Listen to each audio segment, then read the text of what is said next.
নির্বাচনে প্রভাব বিস্তারকে কেন্দ্র করে চট্টগ্রামের সাতকানিয়া সরকারি কলেজে সংঘর্ষ বাধে দুই গ্রুপের। বেশ কিছুক্ষণ চলে গোলাগুলি।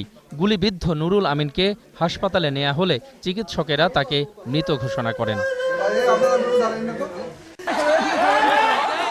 গাইবান্ধার গোবিন্দগঞ্জ পৌরসভার শামীম অ্যান্ড শাকিল কারিগরি কলেজ কেন্দ্রে দুই কাউন্সিলর প্রার্থীর সমর্থকদের মধ্যে সংঘর্ষ বাধে। এতে আহত হন ১০ জন। পরিস্থিতি নিয়ন্ত্রণে আনতে পুলিশ ফাঁকা গুলি ছোড়ে। আতঙ্ক ছড়িয়ে পড়ে চারপাশে।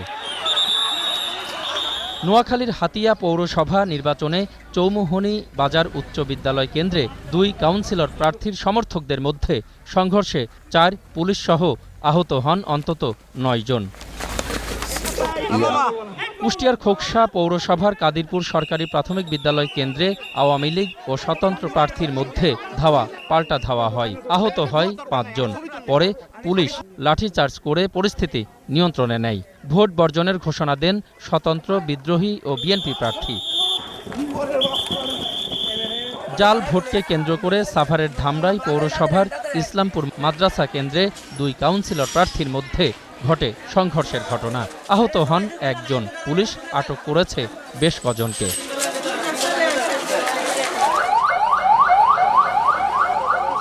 নারায়ণগঞ্জের সোনারগাঁও পৌরসভার জিআর ইনস্টিটিউট কেন্দ্রে জাল ভোটের সূত্র ধরে সংঘর্ষ বাধে আওয়ামী লীগ ও বিদ্রোহী প্রার্থীর মধ্যে।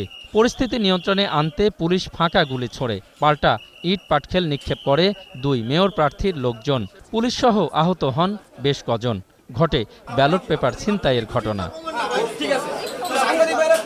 বরগুনা পৌরসভার গগন মেমোরিয়াল মাধ্যমিক বিদ্যালয় কেন্দ্রে একদল সন্ত্রাসী ব্যালট পেপার ছিনিয়ে নিলে পুলিশ গুলি ছোড়ে। সে সময় সংঘর্ষে সদর থানার ওসি, প্রিজাইডিং অফিসার এবং সাংবাদিক সহ আহত হন অন্তত ৫০ জন। বরগুনা সদরে দুটি ভোট কেন্দ্রের বাইরে বেশ কটি ককটেল বিস্ফোরণের ঘটনা ঘটে। এতে ভোটাররা কেন্দ্র ছেড়ে চলে যাওয়ার অভিযোগে আওয়ামী লীগ সমর্থিত প্রার্থী ভোট বর্জনের ঘোষণা দেন। এ ঘটনায় ভোট কেন্দ্রে হামলা চালায় তার সমর্থকেরা। পুলিশ ও বিজিবি যৌথভাবে টিয়ারশেল নিক্ষেপ ও গুলি ছুড়লে আহত হন অন্তত ৩০ জন।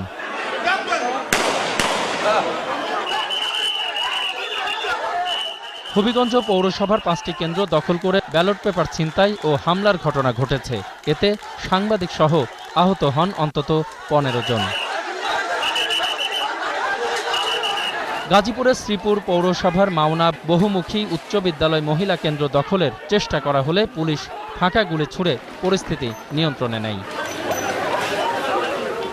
নীলফামারীর সৈয়দপুর ভোট কেন্দ্র থেকে ব্যালট বাক্স ছিনতাইয়ের চেষ্টা সহ গোলযোগের ঘটনা ঘটে। মুন্সিগঞ্জ পৌরসভার বিভিন্ন কেন্দ্রে সংঘর্ষের ঘটনায় সাংবাদিক সহ আহত হন অন্তত ২০ জন।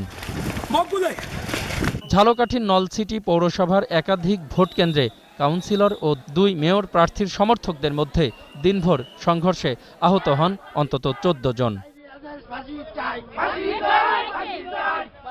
জামালপুর সদরে সরকারি জাহেদা শফি মহিলা কলেজ কেন্দ্রে জাল ভোট দেয়াকে কেন্দ্র করে আওয়ামী লীগ, বিএনপি ও পুলিশের মধ্যে ত্রিমুখী সংঘর্ষে আহত হন অন্তত ১০ জন। ফেনীর দাগনভূয়া পৌরসভায় বিএনপির মেয়র প্রার্থী কাজী সাইফুর রহমান স্বপনকে প্রতিপক্ষের লোকজন শারীরিকভাবে লাঞ্ছিত করে। যখন মোবাইলে ক্যামেরাতে ছবি উঠালাম তখন ওরা আমাকে ধরে ফিটিয়েছে। টাঙ্গাইলের ভুয়াপুর পৌরসভার বাহাদীপুর কেন্দ্রে প্রতিপক্ষের হামলায় স্বতন্ত্র প্রার্থী আহত হন। ফরিদপুরের নগরকান্দা পৌরসভা নির্বাচনে বিএনপি ও আওয়ামী লীগের সমর্থকদের মধ্যে দিনভর চলে পাল্টা ধাওয়া। অখিল পোদ্দার, ২১শে টেলিভিশন, ঢাকা।